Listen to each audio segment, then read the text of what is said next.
कर्म करो, फल की चिंता मत करो। श्री कृष्ण कहते हैं कर्म करो, फल की चिंता मत करो। हमें अपने कर्मों पर ज़्यादा ध्यान देनी चाहिए अपने फल की तुलना में, क्योंकि हमारे जैसे कर्म रहेंगे वैसा ही हमारा फल रहेगा। हम अगर बिना रुके कर्म करते जाएंगे तो एक न एक दिन हमें उसका फल बहुत ही बड़े आकार में ही मिलेगा। इस बात को श्री भगवत गीता की किताब में बड़ी आसानी शब्दों में बताते हैं कि हमें अपने कर्म पर इतना ध्यान देनी चाहिए कि हम जब अपने कर्म करें तो हम अपने फल की अपेक्षा न करें, उस कर्म को करते जाएं और बड़ी उपलब्धि हासिल करें। भगवान को शरीर से नहीं मन से याद करना चाहिए। भगवान को हम जब तक शरीर से याद करते हैं तब तक भगवान हमारे प्रतिरूप में बात नहीं करते हैं। जब तक हम ईश्वर को अपने मन में बसाकर उन्हें सच्चे दिल से याद नहीं करेंगे तब तक भगवान खुद हमारे प्रत्यक्ष नहीं आएंगे, क्योंकि भगवान सिर्फ उन्हीं लोगों के साथ रहते हैं जो उन्हें सच्चे दिल से उन्हें मानते हैं, उनका आदर सम्मान करते हैं।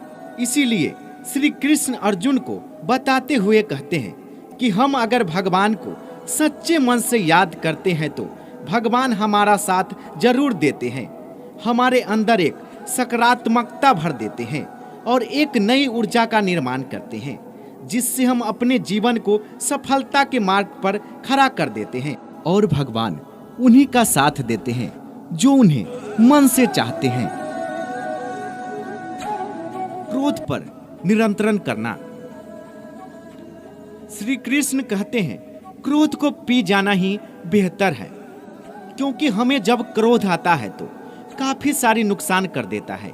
गुस्सा हमें आता है पर उस गुस्से को हम उतारते हैं किसी और व्यक्ति पर, जिससे दोनों के मध्य बुराई भावना उत्पन्न होती है। इसीलिए श्री कृष्ण क्रोध को बहुत ही खराब मानते हैं और कहा है कि व्यक्ति को क्रोध नहीं करना चाहिए। उसको अगर किसी बात पर क्रोध आ भी रहा है तो उस बात को वह शांति पूर्वक सुने, समझे और उस परिस्थितियों को देखकर उसे सुधार करे, ना कि क्रोध करे। क्रोध एकमात्र ऐसा जरिया नहीं है, क्रोध से कुछ भी हासिल नहीं होता, नहीं कुछ सुधार होता। क्रोध से सब कुछ बर्बाद होता है। इसीलिए क्रोध न हम कभी करें और न करने दे।